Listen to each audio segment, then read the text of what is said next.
My mother-in-law walked in on my husband and I on our wedding night, then played the victim the next morning. I, 25 female, just married my husband Mark, 25 male, less than a year ago. This story is going to begin with some background, then to the engagement, then the wedding, then the main event. My apologies for any typos. I'm dyslexic and sometimes autocorrect just makes my typos worse. Buckle up, this is a long one. My mother-in-law, Eleanor, Ellie for short, has two sons, Mark and his younger brother Brian. Brian is 23 for context. Ellie has always wanted a daughter, but unfortunately never had the daughter she always dreamed of. When Mark and I started dating almost 10 years ago, she immediately accepted me as her daughter, and I was grateful for that. I didn't have a great relationship with my own mother, so having that positive female role model to look up to at that age was nice to have. Fast forward to last year, Mark and I were talking about getting engaged. Mark had a whole proposal planned out and a perfect date that meant something to both of us, but also wasn't obvious, so I would be surprised. Surprising me was something incredibly important to Mark. About 2 months before the date, Mark, Ellie, and I were sitting in my in-laws' house, talking about the engagement. I jokingly asked when it was going to be, then started listing every day from the current day until I got to the day. I was saying things like, November 2nd? What about November 3rd? November 4th? And I kept this bit going for a while. When I finally got to the actual day, Mark kept his perfect poker face, but Ellie jumped in her seat and flashed a shocked look at Mark.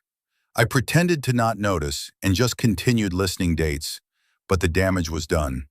I now knew the date he had picked, and if he knew that I knew, he would be crushed. I really want to emphasize that I had no idea that was the date, and I started guessing dates months before and kept the bit going for 5 minutes or more before I got to the date. It's not like I guessed it on the first try. Honestly, I hadn't really guessed it at all.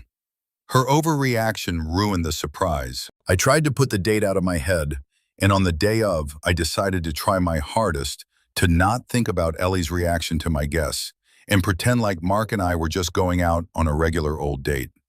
I met Mark at his parents' house, and Ellie immediately hugged me and started saying, "You're finally going to be my daughter." If I didn't know before I knew then, but I still continued playing dumb.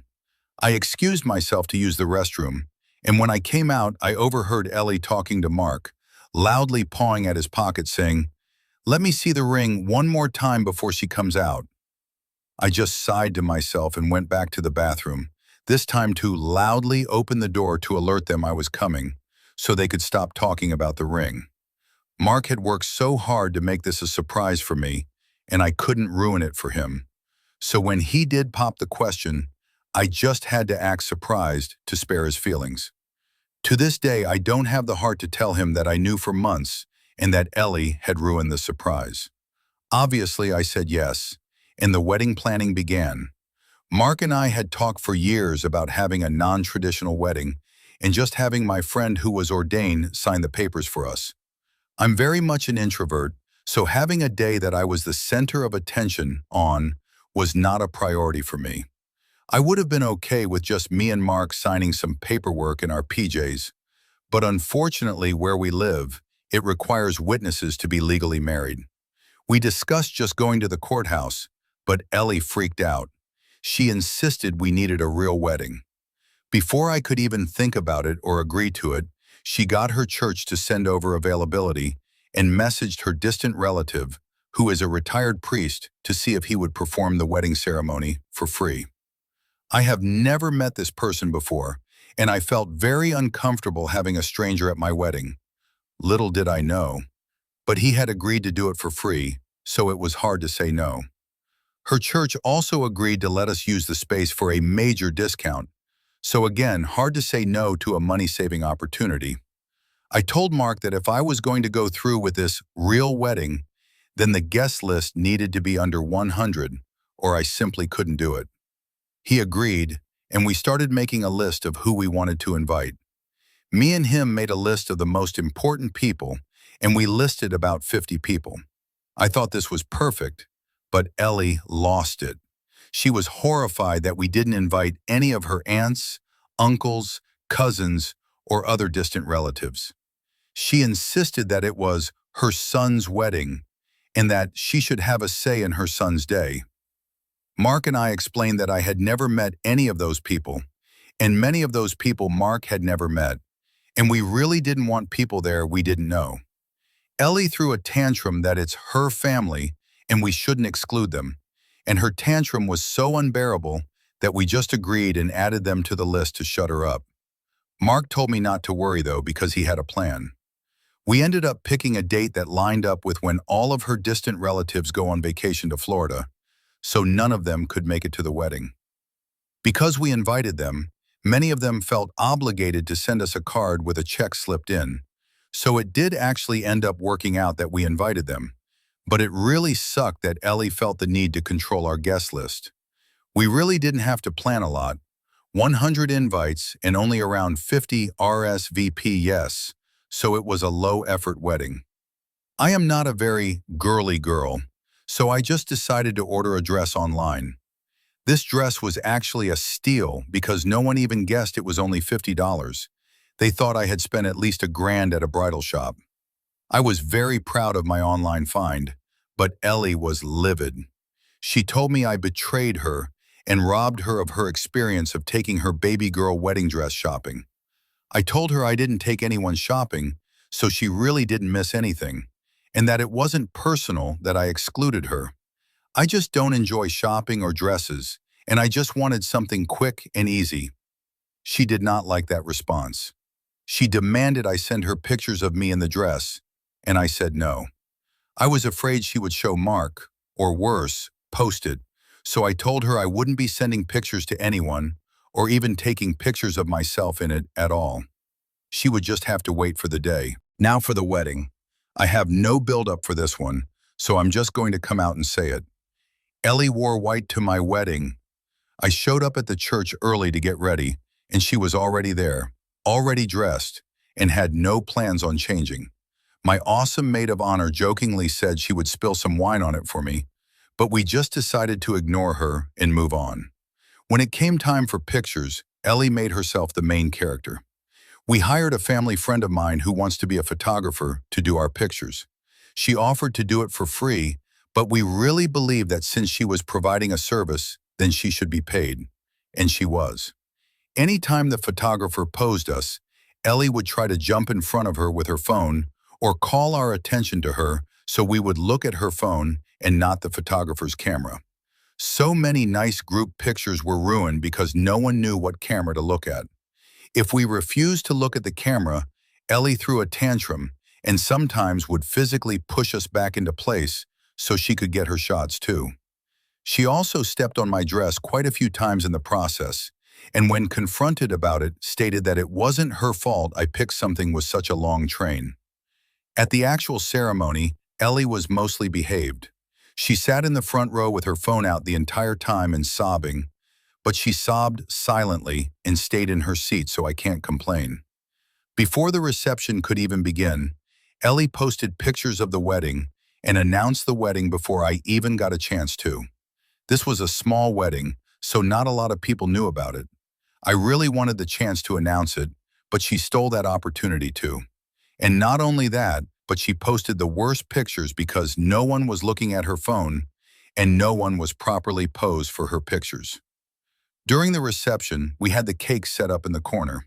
It was so tucked away that there was really only space for me, my husband, and a photographer while we cut the cake. We snuck back with the photographer to cut the cake and get pictures, and Ellie screamed, "Wait, I'm not ready," while running across the reception hall trying to load up her camera. We ignored her, and she missed the picture she wanted. She demanded the photographer move out of her way so we could reenact the cake cutting so she could get the shot. As soon as she got her picture, she took her seat at the sweethearts table, not where she was actually supposed to sit, and demanded to be served. My husband and I decided to just serve the cake and use that as our time to walk around and mingle with everybody. Ellie was pissed she did not get to sit and eat cake with her baby. We did not care. After the reception, we had a barbecue back at my in-laws' house. We did this to accommodate the fact that my family does not drink, and his family drinks enough for both families. My family got an alcohol-free reception, then his got the alcohol-filled reception. Ellie got absolutely faced, drank to the point of throwing up, was an absolute roller coaster of emotions, cornered guests to flirt and cry and joke with, and God only knows what else. I have never seen her that drunk before. She was absolutely horrid. And for the whole barbecue, she stayed in her white dress, even after I changed out of mine. My husband and I had planned on spending the night at his parents' house in his childhood room because it was closer to the airport and we had to catch an early morning flight to our honeymoon. After the reception, I was absolutely drained, very done with people and very annoying with Ellie's behavior all day, and I just wanted to shower and go to bed. I am a very modest person, and I don't want to be in my PJs in front of other people. I don't wear anything super sexy or anything like that to bed, but definitely not anything I'm comfortable wearing in front of my in-laws. Before showering, I made sure my in-laws were in bed, and when I got out of the shower, my husband made sure she was still in bed. I came out of the shower and we went to his room, and I began changing out of my robe and into my PJs. While we were changing, my mother-in-law burst through the door. My chest was completely exposed, so I grabbed the robe and wrapped it around myself.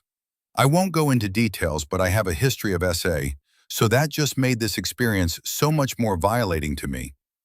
To my horror, my mother-in-law was not only in the room, but in the room with her phone camera open, trying to get us to begin opening presents because she wanted pictures and didn't want my family friend hogging all the pictures.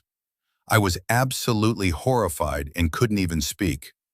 I curled up in a ball, crying and just wanting to die. My husband was also speechless, as he was also changing and also partially exposed. My mother-in-law was too drunk to even notice this fact. I finally looked at my husband and just said, "Help." I could barely get that word out. He then grabbed a towel and yelled at his mother to get out of the room and to not come back in. He came over to me and held me until I was able to calm down enough to be able to speak. He promised me that she was so drunk that anything she saw she wouldn't remember. But to this day, I still can't shake that violated feeling. She spent the next couple of hours scream-crying that we would treat her so horribly on her special day. Well, he was right. She was so drunk that she had absolutely no idea what she had walked in on. The next morning, while we were trying to get out the door to catch our flight, she began crying again about the way she was treated the night before. She stated that she was horrified that I would blow her off like that and not even look at her or speak to her, and she couldn't believe I made her own son yell at her the way he had the night before. Before walking out the door, I just looked at her and said, "We were changing. We were naked. Sorry you didn't get to photograph my last night," and walked away. She began screaming, crying again, saying I was just making that up to be dramatic. Sure, I'm the dramatic one. But we just ignored her and left for our honeymoon. A week in paradise, Ellie texting us every day demanding pictures. Sometimes we would reply, sometimes not, usually not. We enjoyed our Ellie-free week. She has just never been the same. From the second engagement was on the table, she became a mother-in-law from hell. One good thing did come from this. I found you, Charlotte. I was looking for monster-in-law support and I found your YouTube page, then Reddit. Never thought I'd be a Reddit poster, but this nonsense just needed to be shared. I hope you all enjoyed the read.